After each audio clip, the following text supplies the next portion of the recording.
Lapkričio 28 dieną į Kelmės Žemaitės viešosios bibliotekos vaikų skaityklą susirinko gausus būrys jaunųjų lankytojų susitikti su iš Kelmės kilusia knygų iliustruotoja bei vaikų literatūrinio žurnalo Laimiukas vyriausiaja redaktorė Lina Eitmantytė Valužienė. Dailininkės kūrybos bagaže 20 iliustruotų knygų. Tai ir mūsų kraštietės Onos Jautakės gimtadienis su žvirbliu, Neringos Vaitkutės Vaivorykščių arkos ir Titnago plunksna, net 3 Saliamono Paltanavičiaus knygos, Violetos Palčinskaitės muzika troliui ir stebuklinga Mozarto fleita, Hanso Kristiano Anderseno Sniego karalienė ir daugelis kitų. Surengta ne viena kūrybos darbų paroda Lietuvoje, taip pat ir užsienyje, Bolonijoje, Bratislavoje, Seule, Kuimoinen mieste Suomijoje, taip pat ir gimtojoje Kelmėje. Susitikimą dailininkė pradėjo italų kūrėjų Klaudijo Rainvilė ir Ricardo Džemjani pasakojimo Rafis Baltasis erelis parodė šią istoriją sukurtas iliustracijas. Vėliau Lina vaikus supažindino su naujausiu savo darbu iliustruota Saliamono Paltanavičiaus knyga Girios paštas, kurioje net 28 laiškai iš miesto ir girios. Pasibaigus susitikimui dailininkė dalijo autografus, specialiu laimiukišku antspaudu vaikams pažymėjo Laimiuko žurnalus ir visus pakvietė į parodos pristatymą, kuris kitą dieną prasidėjo muzikos garsais. Skambėjo Edvardo Grygo pjesės fortepijonui iš Violetos Palčinskaitės knygoje Muzika troliui esančios kompaktinės plokštelės.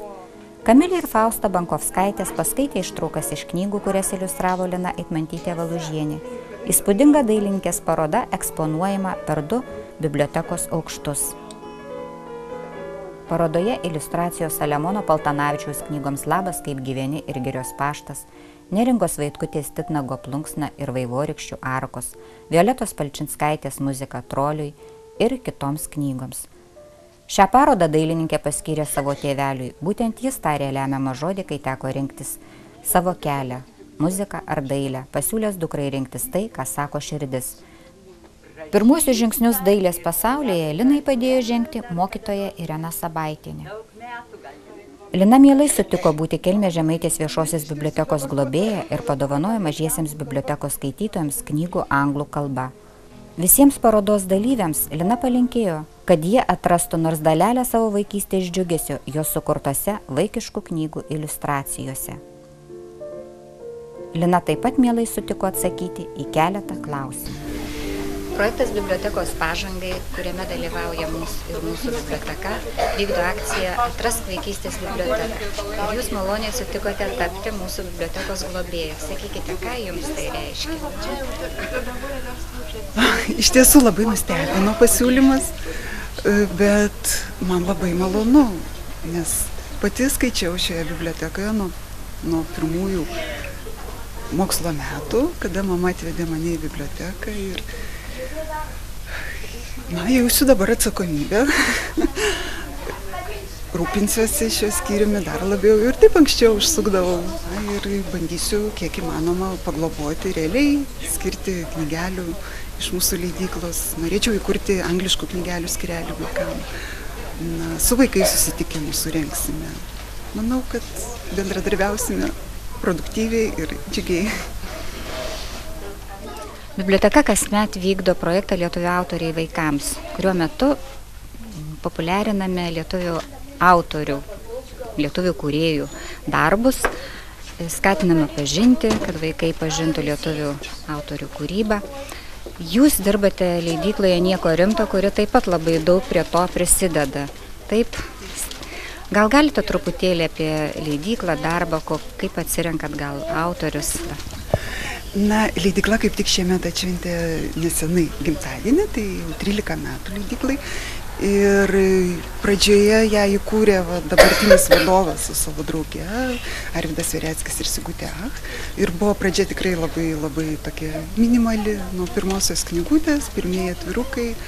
Bet žingsnis po žingsnio ta leidyba plėtėsi ir iš tiesų leidyklos šūkis yra tai, kad vaikai turi skaityti. Kad vaikams reikia gražių, gerų, kokybiškų knygų. Ir ypač šiais laikais, kada tas komercinis stilius dažnai ima viršų visame kame. Leidyboje taip pat.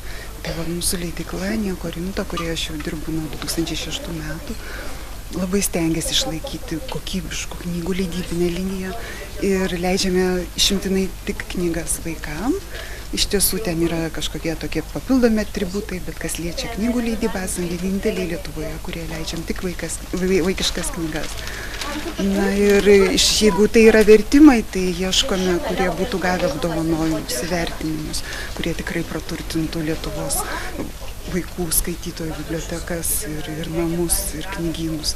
O lietuvių autoriai dabar jau ir patys kreipiasi. Iš tiesų yra daug pasiūlymų ir jauni kūrėjai dažnai atsiunčia tekstus.